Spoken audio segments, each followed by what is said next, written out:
Well, today I'm joined by Dr. Bruce Scott. Hello, Bruce. Good to have you.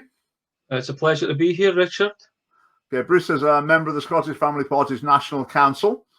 And in the Scottish Family Party, we've looked at the issue of therapeutic education in Scotland, but we're going to be talking about a particular aspect of it today that Bruce has looked into in some depth, and that's the adverse childhood experience movement. So, Bruce, tell us about it. What's this all about?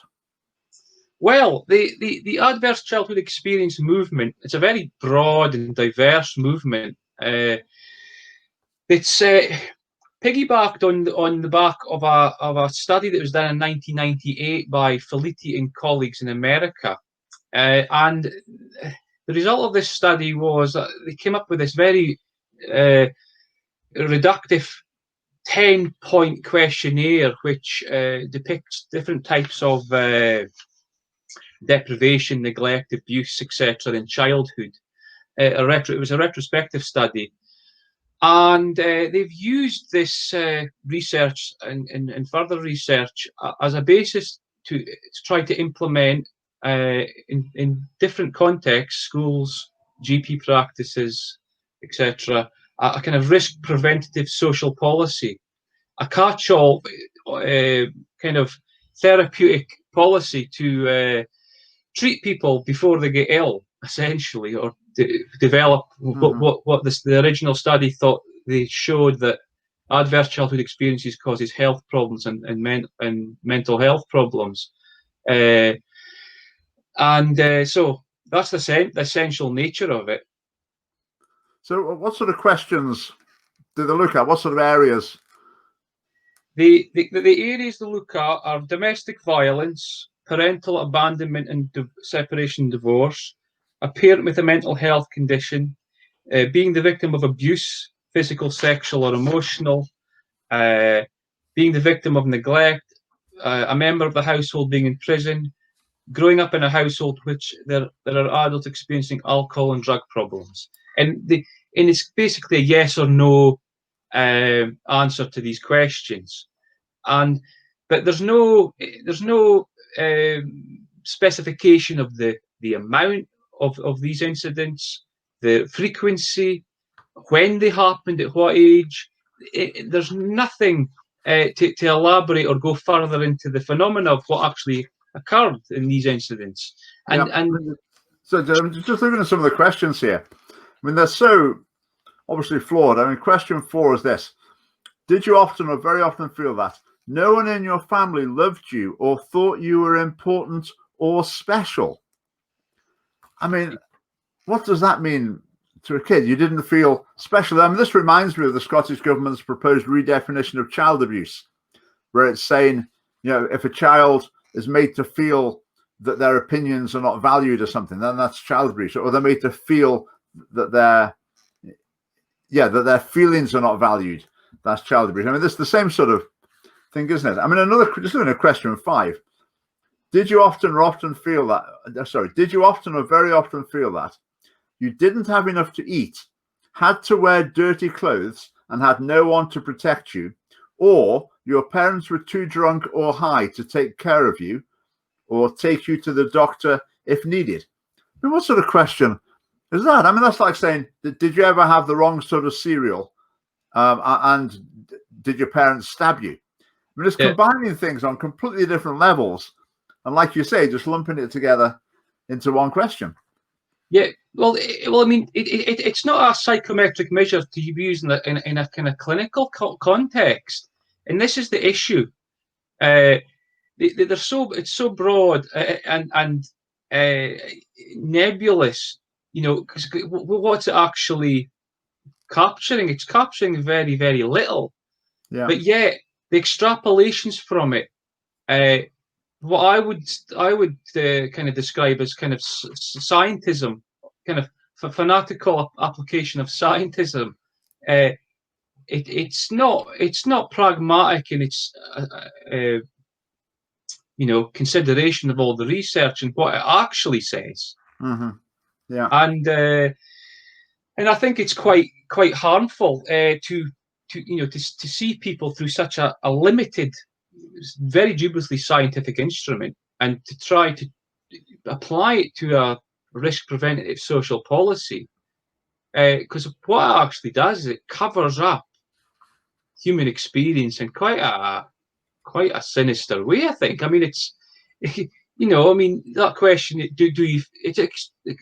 The questions are extremely subjective. Don't feel you were cared about, and of course, the retrospective often when they're asked this, and if one is suffering from mental health problems, so to speak, one's recall is extremely biased in sense, because if you're depressed, for example, you're more likely to recall something bad from your childhood. And there's the whole issue of self-presentational bias in psychometrics. Self-report measures are notorious for being inaccurate. And if you're self-selecting for this research, you've got to get people who want to find a kind of way to express their ill feeling towards the past in some sort of way. It's kind of meaningless in many levels. I think it's quite a challenge to the educational world, to the teaching profession. I mean, if the teaching profession wants to be seen as a profession, then it needs to have the same sort of professional standards as other professions.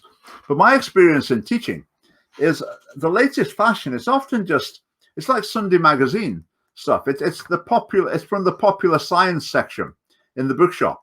It's not actually hard science. It's not really evidence-based. It's just whoever's a good communicator who's been successful in flogging a book.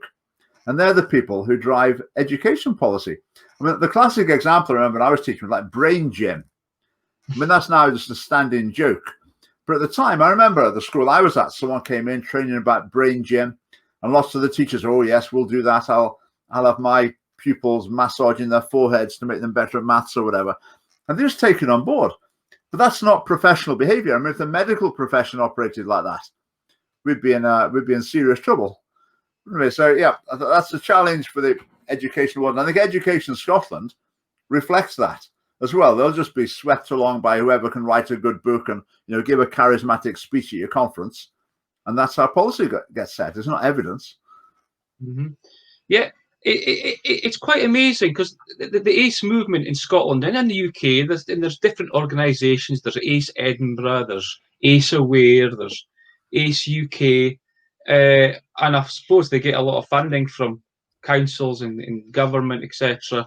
But essentially, they're on about these adverse experiences are traumatic, and they cause future mental health problems and physical problems, and they want to go into schools and teach teachers to be ACE aware and get the kids before they repair the damage that's been done to them. But the thing is, what's very damaging for children is to be given psychoeducational programs without consent. Consent's a very big thing in the Me Too movement, but they haven't. No one ever considers. You go through any of the pro-ACE movement's literature, the word consent is never mentioned once. And as a psychologist who trained in psychology and had to go through ethics procedures and recruit participants to do experiments, you always have to get ethics approval, and you also have to get consent of participants, and you have to debrief them afterwards with what's been going on. These programs that Education Scotland have put into schools, where resilience and well-being, they're basically a psychoeducational program focusing on children's emotions, moods, cognitions, the things that are going wrong in their life, their parents' life. It's it's a self-confessional encounter group from the 1960s kind of style, where coercion and collusion within the group and the pressure to conform to the group. But these are children, and there's no consent given, and there's no, no disrespect to teachers, but they're not trained in a therapeutic sense and to be a therapist or a psychologist. And they're giving children these things to delve into their minds to interrogate their minds, and they recognise in the literature of the Education Scotland, they recognise that children might feel uncomfortable talking about this sort of stuff. Well, of course, but why would you expose a child to talk about difficult emotions in a context which is not appropriate, and there's no consent given, and there's no consultation with parents? Yeah, I think it's very much the trend in Scottish education. It's out of balance because it's basically there are too many teachers who wish they were the school counsellor, and that sets the tone for the whole of education. I mean, I've heard of teachers said, "Oh, it was a really great day at school today. Something wonderful happened. I was doing my bereavement lesson with the 7-year-olds, and 3 of them started crying when they were telling me about their grandparents dying. Oh, that was so wonderful." And I think you've got people in that mindset there. They see that as the highlight of their teaching year, even is this sort of intimate emotional sharing.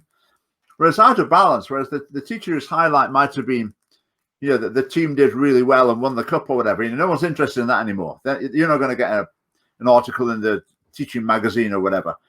But all this sort of therapeutic counselling ethos, so they're just getting pulled further and further in that direction. Well, this is what kind of concerns me. This kind of societal drive at the moment towards victimhood, towards kind of confessional nature. You see it on Facebook and Twitter, people pouring out that they suffered this X, Y, and Z in their lives, and then they get all this reinforcement from people saying, "Oh, you're doing well, you're doing great," and it's like almost like it's something brave to bear one's scars. There's a place for it in the world, of course, to be able to discuss these things, but it's to get. It seems to me to be able to get children into a kind of mindset of focusing on their psychological frailties in a very confessional manner, in a very reductive manner, because it's very much couched in the kind of humanistic, cognitive behavioural trauma language that it's been pushed. But that's only one way of looking at it. It's the old idea of there's also the other idea of in the educational thing is be who you want to be anything you want to be. And that's quite a damaging thing as well, because other philosophies and psychologies, that there's the great Christian philosopher Søren Kierkegaard from Denmark, very influential in the existential psychotherapy world. But he talks about this idea of being infused with possibility. That idea of being infused with possibility. He argues it shipwrecks people. It shipwrecks them in fantasy. It's very applicable to the transgender ideology being pushed in schools as well. Be anything you want to be any gender you want to be. It's the same thing. It's the same strand of the same web. So children are getting at one time stunted with this very reductive notion of mental health. Every emotion they have needs to be scrutinized. On the other hand, be anything you want to be. It seems to me like a bit of grand experiment in some, because in 20 years' time we'll know what the result is, what people are like, what these children in the future will be like, and I wonder what it will be like. Yeah, I think that, just go back to what we were saying about them sort of being encouraged to share these things, and that's seen as heroic.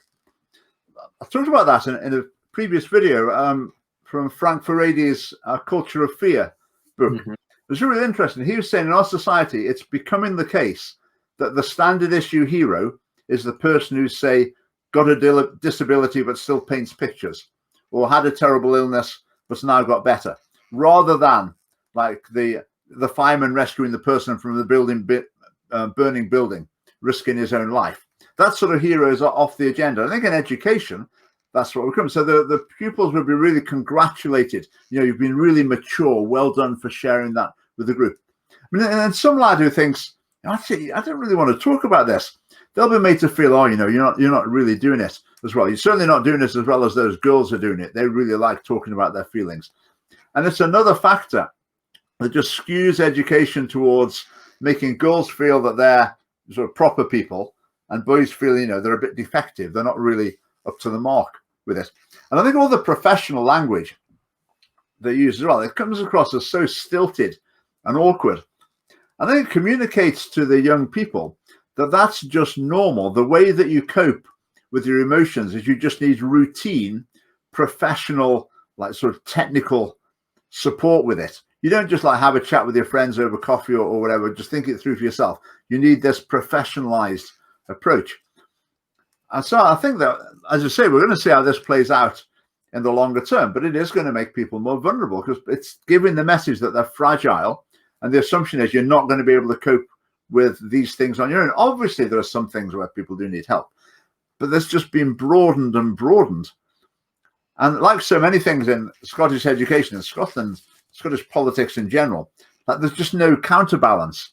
There's no pull in the other direction to try and get some sort of equilibrium, is there? Yeah, it's very interesting. You see, the kind of mental health kind of philosophy or ideology that they're using, it's Frank Furedi talks about it. There's also another dead philosopher called Martin Heidegger, and he talks. He was another kind of existentialist philosopher, and he talked a lot about psychotherapy, to how psychotherapy should ideally be. He'd be very critical of this kind of mechanical or technological view of a human being, which a lot of this stuff that's been put in Education Scotland regarding resilience and well-being, it is he would describe it as quite an alienating philosophy because it's seeing the human being as an object with some sort of substance to be used and manipulated for an outcome.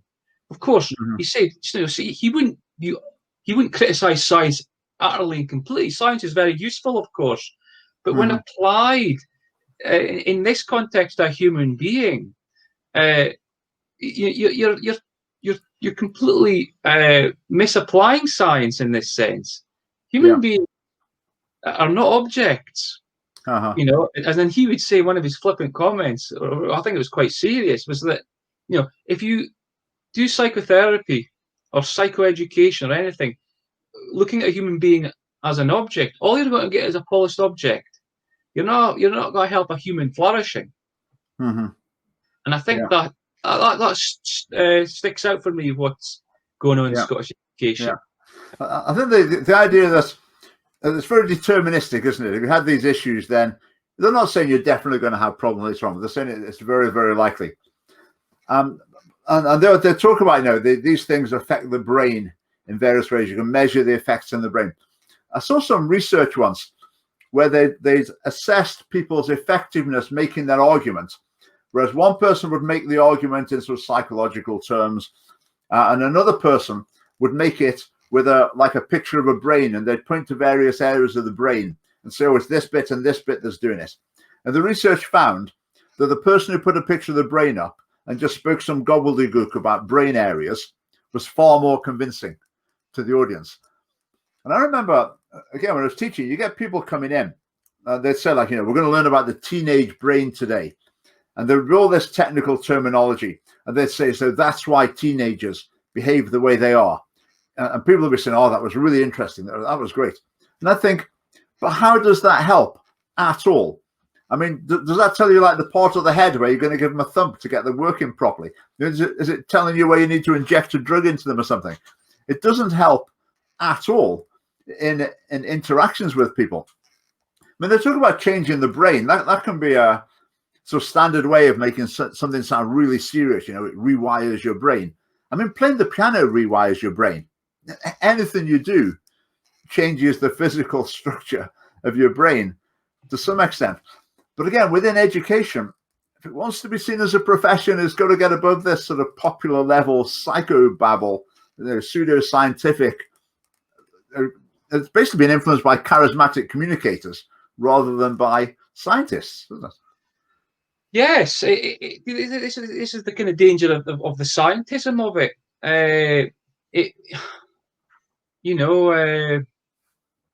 There's a very interesting guy on called Professor James Coyne, and he's a great critic of ACEs, and he's written a paper on this misuse of pictures of the brain, and how policymakers in government use it to kind of, look at this child's brain or a rat's brain.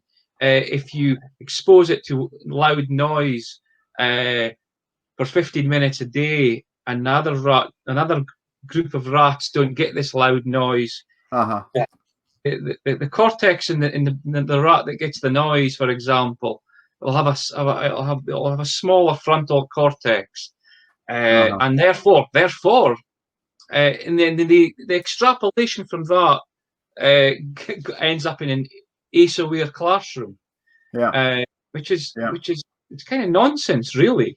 Yeah, I think the thing they don't seem to consider with this is they've got their idea, they're aware of these problems, they're going to try and tackle them. But if a kid's had a really tough time growing up, even if he's having a tough time currently, surely there's something to be said for being able to go to school, be engrossed in a completely different world, focused on other things away from any concerns in the past or present, and you can really build up another world that's completely positive. And I think for a lot of kids in these situations, that's probably the best thing for them, rather than going into school and having to keep thinking about problems and things in the past. But again, it's a matter of balance. It's a matter of balance. But who's bringing the balance to the debate within Scottish education? I would imagine in all the discussions that have gone on about this, I would imagine there's been no balance at all. I feel sorry for teachers, because of course they get all this, the diktats of what the education they have to teach should be. And I think, like, I'm a therapist. I mean, and a teacher. I think to become a teacher or therapist, it's pretty much like a calling, like a vocation. People are drawn to these kind of professions for very kind of deep reasons. I mean, I remember my schooling. I mean, it's like I remember the really passionate teachers. I had a French teacher, and he was quite a charismatic guy. He had a kind of drink problem, but he was a very good French teacher, and I loved French, and I really I wanted to study it a lot. But I was in the class. I was in the days of streaming. I don't know if they do streaming now, but I was put in one of the worst classes in high school for some reason. I was quite bright, I think, but I ended up in this horrible class where there were a lot of troublemakers in it, and it was, I couldn't really listen to the teacher during French, and he asked me to stay behind at the end of the lesson, and I said, "Well, I thought I was in trouble. I thought I'd done something wrong," but he came to me and says, "Oh, I've got this book for you." It was a child's book in French, and it had stories about cycling trips, and I was really into cycling at the time. And he knew that I was in the cycling club in the town I was in, and he gave me this book to read. Just read this book; it's really interesting. And that's the kind of teaching you need. This kind of psychobabble to deal with. You could obviously see I was suffering in the class, suffering from all these bullies who were making fun of me or whatever, and all the noise and people fighting and all that. So you could see it, but so he dealt with it in a very thoughtful way, I think. What's tended to happen now is the ethos of teaching has moved in this therapeutic direction. People who are considering their careers, they know what it's like. And people who would really not be so comfortable with that, they'd be more for a bit of banter, a bit of challenge, and a bit of fun with the kids, and really drive them on. That would be their focus. they're more likely to think, well, maybe teaching's not for me, because it's all this, it's all this emotional therapeutic stuff that's not really my scene. So once it gets that reputation, it becomes like a vicious circle, and it just moves further and further in that direction. I think that's what's happening. And I'm sure the teacher training courses as well will be brimming over with this sort of thing. Well, when they can squeeze it in alongside all the equality and diversity and social justice, I'm sure this is a big element of it as well. Yeah, my youngest son, when we took him to a nursery, there was the well-being wall and the human rights wall. As a 3-year-old going to look at the wall and think about that's my human rights. It's it's crazy, but what I was wanting to say was about the ACE movement, which some may be well intentioned, that they think they're doing some good, but a lot of the childhood adversity studies have shown that actually it's things outside the family and things outside the children's lives which create adversity. The socio-economic situations in countries, poverty, unemployment, which are affected by the sort of socio-economic state and the government policies. But the ACE movement bypasses all that and goes straight to the families and to the children. And to what? What are they going to do when they identify all the ACE victims? What are they going to do? Because there are no resources for all these. Because a lot of them will be false positives as well. Because there's nothing wrong with a lot of these children who might score positive on ACEs. But the child and adolescent mental health services are overwhelmed already. Yeah. So, some people, there's a woman called Alison McDowell in America who I'm in touch with. Philadelphia, I think she's in. And there's a lot of corporate interest in the ACE movement, which I think's very interesting. It's all about data collection and poverty management for profit. So you get a lot of these corporate organisations who are involved with Education Scotland, and they provide literature, and and I don't know much about a lot of these organisations, but they get funding from places, they get funding from government, and it's all about it's based on this well-being phenomenon. Yeah, I think a big part of it as well. Even looking at the questionnaire, is it's an assumption of suspicion of parents. So same with well-being, same with children's rights, same with the Shinari.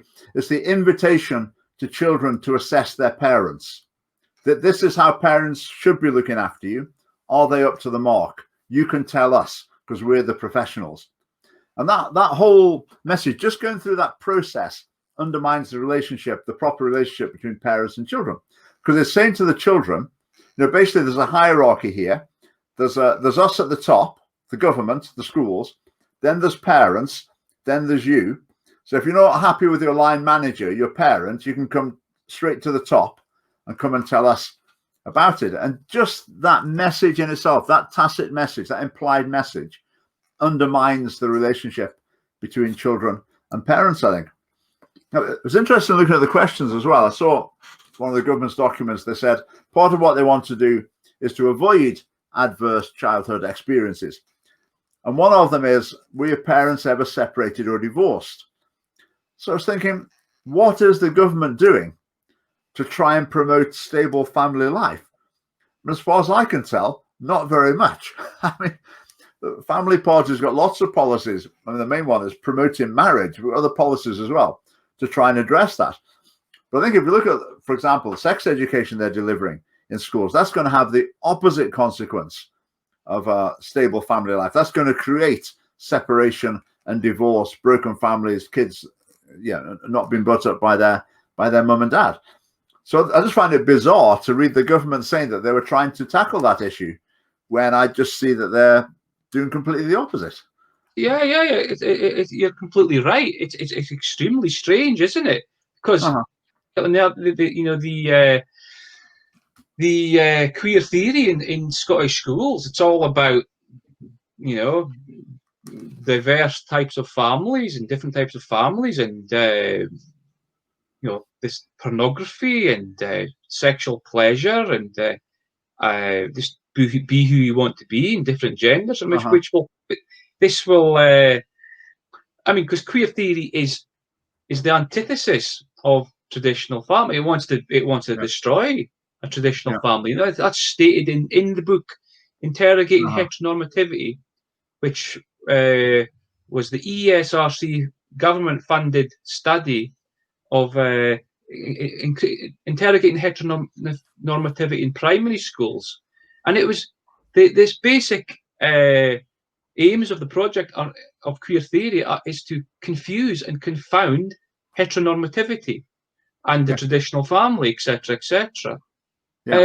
So this whole ideology is set about to seem to create adversity in the world. Well, when we have this sort of discussion, it just makes me wish we could put these people on the spot.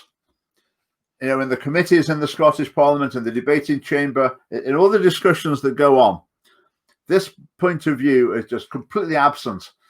And so our mission as a family party is to bring this other perspective into the heart of the Parliament, but should also bring it into the heart of national debate and just bring a bit of balance to it.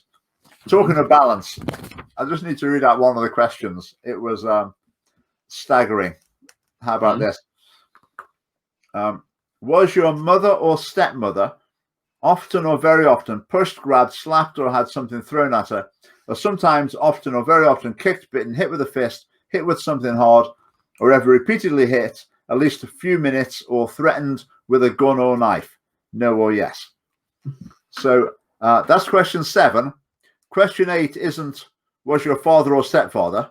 There's no question about father. Yeah. So they assume fathers are sort of immune from any sort of domestic abuse, which is obviously not the case. I mean, how anyone can write that and an enormous alarm doesn't go off in their head, saying that's an unfair question. It's biased. It's not covering all the possibilities, and yet that's in there. There's a mainstream document. I mean, it's just bizarre. Yeah, it's shocking. It's shocking that the level of science and the how the movement, the ACE movement, have taken this up and applied it.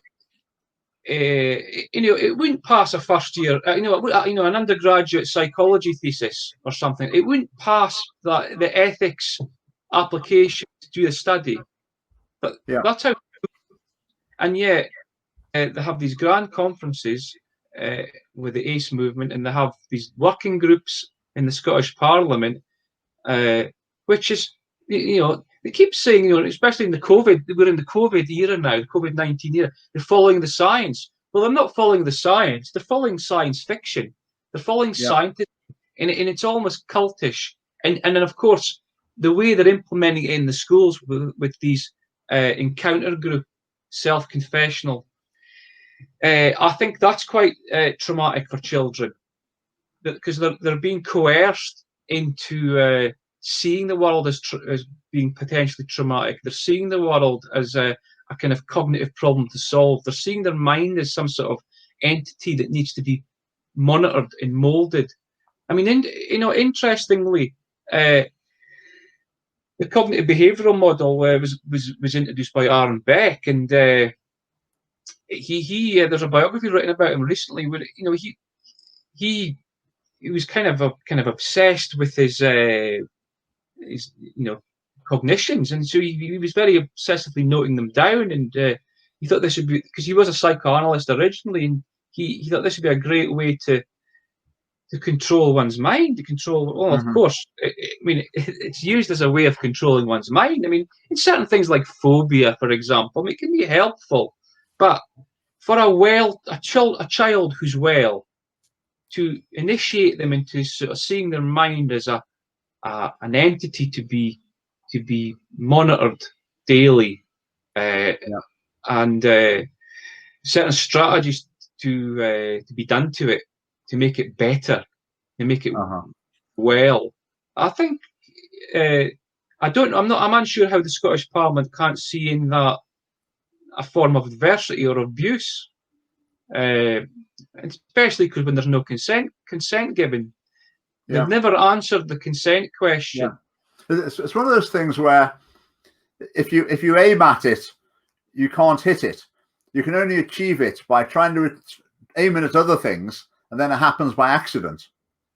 I think a lot of the time, if you've got a kid who might have some sort of issues, if you aim at getting them to get along well with their academic work, helping them to fit in with their friends, have a good time, join in with sports, learn a musical instrument, whatever, all those things, if you aim at all those things, I think in many cases that's the best way for these other factors to fade away into the background and they get on and move on in their life. I mean, moving on, that would be anathema, wouldn't it? To all this thinking, you've just got to refocus and dredge up as much negative emotion as you can in order to try and deal with it in some way.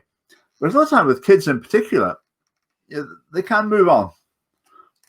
Yeah, I mean, the science behind it and the way they interpret it is extremely deterministic. You know, the biology of it affects the brain, the adversity, and of course other studies which are critical of the deterministic nature of the ACE's ideology is that it does show you you might have difficulties in childhood, but if you have other experiences after that, they mitigate against that, and there's no, you're not stuck in this deterministic trauma world from your childhood forever. I mean, I'll work with adults clinically in psychotherapy, and some people can have terrible childhoods, but because of their later life experiences, they're not framed by them forever. It's not like I mean, my grandfather, they talk about this white male privilege, which I really loathe it, and that angers me in many respects. He was brought up in Glasgow in the 1920s, in utter abject poverty. I mean, some of the stories he had in the Gorbals, a very deprived area. He didn't benefit from the slave trade in any sense, or his brothers and sisters. Yet he grew up. He grew up to be a hard-working man. He was polite. He wasn't misogynistic. I remember he used to take the British Legion pub where he used to drink in my town, and the way I used to be so impressed with his manners. And he wasn't educated. He left school at a very young age, and but he fought in World War II. You know what I mean? It's like they never had the ACE movement then. How did he develop such a strong and good character from such adversity? Well, that's the key word, isn't it? Character. I mean, character education. I think that phrase is just completely absent in Scottish education. It's more about therapy and rights and whatever. The idea that you've got to develop qualities, you've got to develop your character. That's not really on the agenda. I think we better wrap up soon. I think with this whole ACE thing, I think it's worth saying that we're really at the quite early stages of it. Over the next few years, I think we'll see it take more and more ground and become more and more apparent in the education system in particular. I would imagine that seems to be the direction we're heading in. As I say, because there's no checks and balances to it in the Scottish Parliament at all. But have you got any parting shot? It's been extremely interesting. I've certainly learned a lot about it, and it's something we'll need to keep an eye on it. Well, my parting shot is, you mentioned that you wonder how it will probably get worse, this kind of therapeutic culture in the classroom. It's almost like R.D. Laing, the radical Scottish psychoanalyst and psychiatrist, he once said in one of his last ever televised speech or recorded speech was that the problem with the mental health world, the mental health kind of industry, so to speak, was that it was becoming psychophobic. And I think that's very true.